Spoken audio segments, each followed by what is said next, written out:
We've got a debt clock out here of $34 trillion. Right? Go ahead. No, go ahead. We I was just laughing because it's a joke. You know, it's like, yeah. $34 trillion is the national debt that we have, right? Your children, my children, her children, their children, they're all responsible for this debt that's been put into place. But the thing is that debt is owned by a corporation, right? We all know that America is nothing more than a corporation. And we also know that the people were collateralized back in 1933 with the birth certificates, with the establishment of the Fed system, right?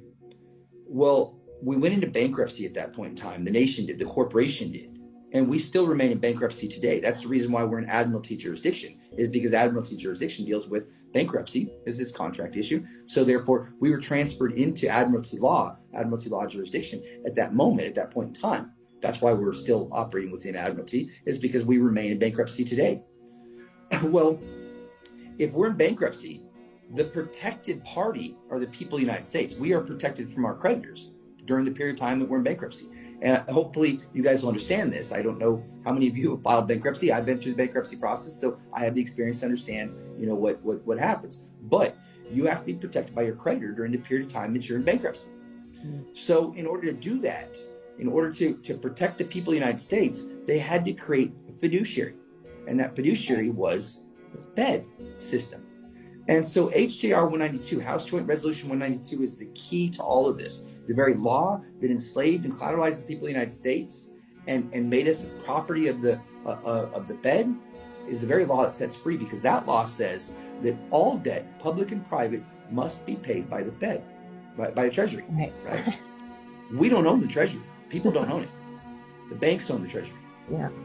So what I'm saying is that eventually, with a corporation, if a corporation is doing stuff unlawfully, if it's not a good business model, eventually it needs to get shut down. Eventually, you need to accept the fact that we're on a sinking ship, and you know what?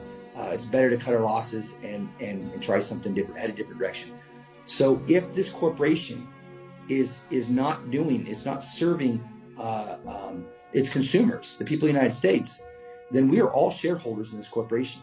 As long as you're a citizen, which is why I maintain my citizenship and did not go sovereign. I maintain my citizenship because that makes me a shareholder.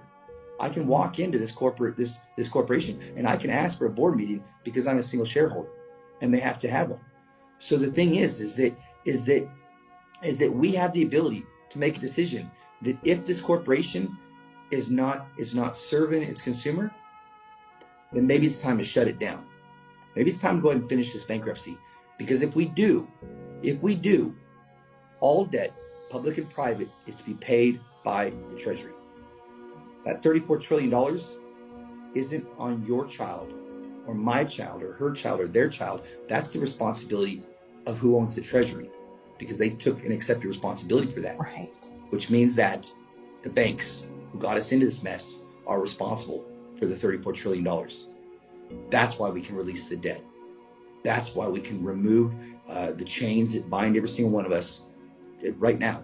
If we make a decision, then you know what? I don't want to pass this debt on. I don't want to do it. We know that what happened in 1933 was wrong. We know that this whole banking system is completely wrong. That this is our money and they're using it as a pass. We know these things. There's enough evidence that has been presented to be able to show this.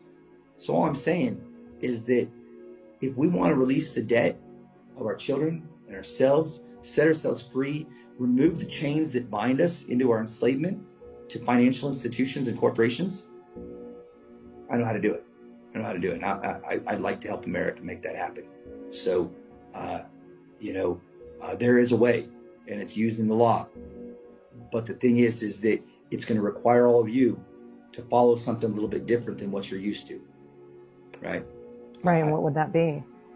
Right, I'm not going to be an attorney. I will not claim to be an attorney. I'm not a solicitor. I don't work for one. I work for all.